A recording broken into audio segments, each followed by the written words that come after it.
നമ്പൂതിരി, ഇവിടെ കോൺഗ്രസ് ഉന്നയിക്കുന്ന പ്രധാനപ്പെട്ട ഒരു ആരോപണം ഇത് വോട്ട് ലക്ഷ്യം വെച്ചുള്ള ഒരു തരം ആട്ടിൻതോൽ അണിഞ്ഞ ചെന്നായ്ക്കളെ പോലെയുള്ള ഇടപെടൽ മാത്രമാണ് ബി.ജെ.പിയുടെ ഭാഗത്ത് നിന്ന് നടക്കുന്നത് എന്നുള്ളതാണ്. ഇന്നിപ്പോൾ ഈ കെ സുരേന്ദ്രന്റെ പദയാത്രയുടെ ഒരു ലിസ്റ്റ് പരിശോധിച്ചാൽ തന്നെ ആലപ്പുഴയിലെ അദ്ദേഹത്തിന്റെ പ്രധാനപ്പെട്ട യോഗകാര്യ പരിപാടികളിൽ രാവിലെ 9 മണിക്ക് ധീവരസഭയുടെ സംസ്ഥാന ജനറൽ സെക്രട്ടറി ശ്രീ വി ദിനകരന്റെ വസതിയിൽ എത്തിയായിരുന്നു അദ്ദേഹത്തിന്റെ പ്രഭാത ഭക്ഷണം എന്നുള്ളത്. ഉച്ചയ്ക്ക് 12:45 മരിയൻ തീർത്ഥാടന കേന്ദ്രമായ കൃപാസനം സന്ദർശനം. ഇങ്ങനെയൊക്കെയാണ് ഓരോ ദിവസത്തെയും ഷെഡ്യൂൾ പരിശോധിച്ചാൽ മനസ്സിലാക്കുക. സ്വാഭാവികമായും രാഷ്ട്രീയ പാർട്ടികൾ ഇത്തരത്തിലുള്ള പദയാത്രകളുടെ ഭാഗമായി സന്ദർശനങ്ങളൊക്കെ നടത്തുന്നത് ശരിയാണ്. പക്ഷേ ഈ സന്ദർശനങ്ങളൊക്കെ വോട്ടായി മാറും എന്ന് ബി.ജെ.പി പ്രതീക്ഷിക്കുന്നുണ്ടോ ശ്രീനാരായണൻ നമ്പൂതിരി?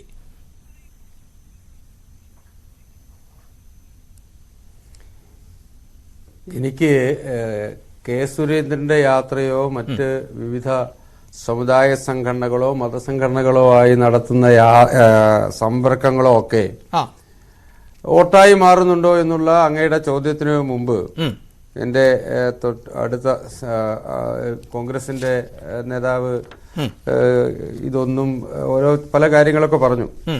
ഡൽഹിയില് അസംബ്ലി തെരഞ്ഞെടുപ്പിന് തൊട്ടു മുമ്പ് അവിടെ ചില പള്ളികൾ ആക്രമിക്കപ്പെട്ടതായി വാർത്ത വന്നു. ഡൽഹിയിലെ തെരഞ്ഞെടുപ്പ് കഴിഞ്ഞു, ആപ്പ് അധികാരത്തിൽ വന്ന് ആക്രമണമൊന്നുമില്ല. ഓരോ തെരഞ്ഞെടുപ്പ് അടുക്കുമ്പോഴും ഇത്തരം ആക്രമണങ്ങളും ഇത്തരം പരാതികളും ഇത്തരം പ്രചരണങ്ങളുമെല്ലാം സ്ഥിരമായി നടക്കുകയാണ്. എന്താണ് നരേന്ദ്രമോദിയും സുരേന്ദ്രനുമെല്ലാം പല വിഭാഗത്തിൽപ്പെട്ട സമൂഹത്തിൽപ്പെട്ട ആളുകളുമായി സമ്പർക്കം പുലർത്തുന്നതിൽ എന്തിനാണ് ഇത്ര അസഹിഷ്ണുത?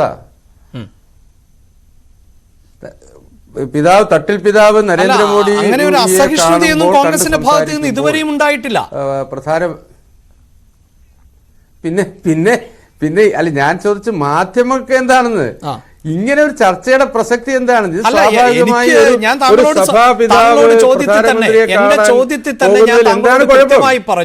അതായത് രാഷ്ട്രീയ പാർട്ടികൾ ഇത്തരം യാത്രകൾ നടത്തുമ്പോൾ സ്വാഭാവികമായും മതമേലധ്യക്ഷന്മാരും ഒക്കെ കൂടിക്കാഴ്ച നടത്തുമെന്നുള്ളത്.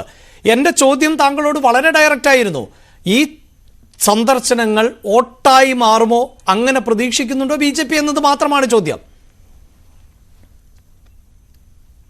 ഇല്ല, ഇത് വോട്ടായി മാറുമോ എന്നുള്ള എല്ലാം എന്തെങ്കിലും ലക്ഷ്യം വെച്ചാണ് എല്ലാ കാര്യങ്ങളും ചെയ്യുന്നത് എന്നുള്ള ഇതുവരെയുള്ള അനുഭവം വെച്ചായിരിക്കും നിങ്ങളെ ചോദ്യം ചോദിക്കുന്നത്.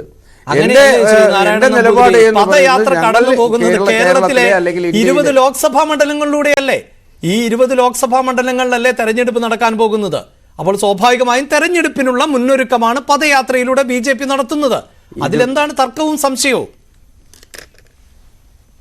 20 ലോക്സഭാ മണ്ഡലങ്ങളിൽ പദയാത്ര നടത്തുന്നത് ഞങ്ങളുടെ രാഷ്ട്രീയ പ്രചരണമാണ്. അതെ, ഞങ്ങളുടെ രാഷ്ട്രീയ പ്രചരണത്തിന്റെ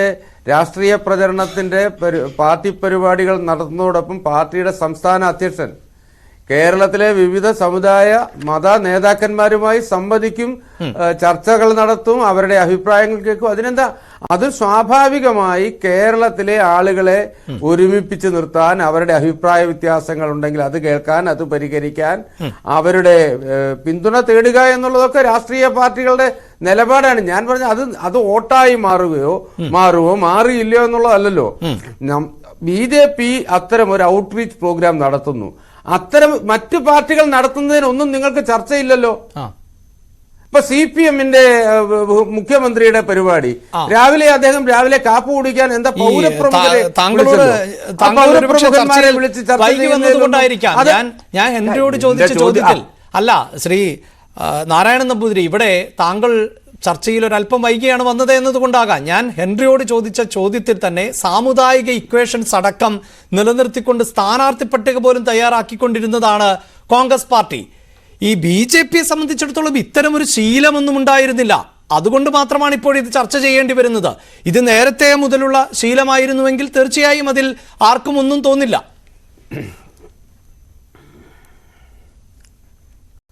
അല്ല, ബി.ജെ.പി 10 വർഷം മുമ്പുള്ള ബി.ജെ.പി അല്ലല്ലോ 2024 നിൽക്കുന്ന ബി.ജെ.പി.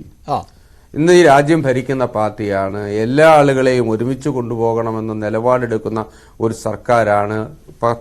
സർക്കാർ പ്രഖ്യാപിച്ച പദ്ധതികളുടെ ഗുണഫലങ്ങൾ എല്ലാവർക്കും എത്തണമെന്ന് ആഗ്രഹിക്കുന്ന ഒരു സർക്കാരാണ്, ഒരു പാർട്ടിയാണ്. അതുകൊണ്ട് തന്നെ പാർട്ടി ഇന്ത്യയിലെ വിവിധ വിഭാഗങ്ങളിൽപ്പെട്ട ആളുകളുമായി നിരന്തരമായ സമ്പർക്കം പുലർത്തുക എന്നുള്ളത്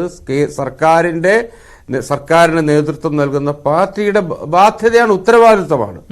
അതുകൊണ്ട് തന്നെ ആ ഉത്തരവാദിത്വം നിറവേറ്റുന്നതിന്റെ ഭാഗമായി കഴിഞ്ഞ കുറെ നാളുകളായി ഇന്ത്യയിലെ വിവിധ വിഭാഗങ്ങളിൽപ്പെട്ട ആളുകൾ, അത് കേരളത്തിലടക്കം എല്ലാ വിഭാഗത്തിൽപ്പെട്ട ആളുകളുമായി ഇന്ററാക്ഷൻ നടത്താറുണ്ട്, അവരുടെ അഭിപ്രായങ്ങൾ തേടാറുണ്ട്, അവരുടെ നിർദ്ദേശങ്ങൾ സ്വീകരിക്കാറുണ്ട്. അതൊരു നിരന്തരമായ ഒരു പ്രോസസ്സാണ്. അത് ഇന്നലെ തുടങ്ങിയ അല്ലെങ്കിൽ മിനിയാന്ന് തുടങ്ങിയ ഒരു നടപടിയല്ല. ഇത് കഴിഞ്ഞ 4-5 വർഷമായി സ്ഥിരമായി നടക്കുന്ന ഒരു പ്രോസസ്സിന്റെ ഭാഗമാണ്. ഇപ്പോ കർദിനാൾമാർ ഇന്ത്യയിലെ ബിഷപ്പുമാർ എത്രയോ വട്ടം ഇന്ത്യൻ പ്രധാനമന്ത്രിയുമായി സമ്പർക്കം പുലർത്തിയിട്ടുണ്ട്, ചർച്ച ചെയ്തിട്ടുണ്ട്. പ്രധാനമന്ത്രി ഇവിടെ വരുമ്പോഴെല്ലാം കാണാറുണ്ട്, ഡൽഹിയിൽ പോയി കാണാറുണ്ട്, മറ്റ് വിഭാഗങ്ങളിൽപ്പെട്ട ആളുകൾ കാണാറുണ്ട്. ഇതെല്ലാം ഒരു ഭരണകൂടം 145 കോടി വരുന്ന ഇന്ത്യൻ ജനതയുടെ ഒരു ഭരിക്കുന്ന ഒരു ഭരണകൂടം എന്ന നിലയിൽ ആ ഭരണകൂടത്തിന്റെ ബാധ്യതയാണ് ഇവരെ കാണേണ്ടത്. കാണാൻ ആഗ്രഹിക്കുന്നവരെ കാണും, അവരുമായി ചർച്ച ചെയ്യും. പാർട്ടിയുടെ ബാധ്യതയാണ് ഞങ്ങൾ അങ്ങോട്ട് ചെന്ന് കാണും. അതിനെന്താണ് കുഴപ്പം? അത് സ്വാഭാവികമായി നടക്കുന്ന ഒരു രാഷ്ട്രീയ പ്രക്രിയയുടെ ഭാഗമാണ്. അതേതെങ്കിലും നാളെ ഞങ്ങൾ വോട്ട് കിട്ടുമോ, ഞങ്ങളെ പിന്തുണയ്ക്കുമോ എന്നുള്ളതല്ല.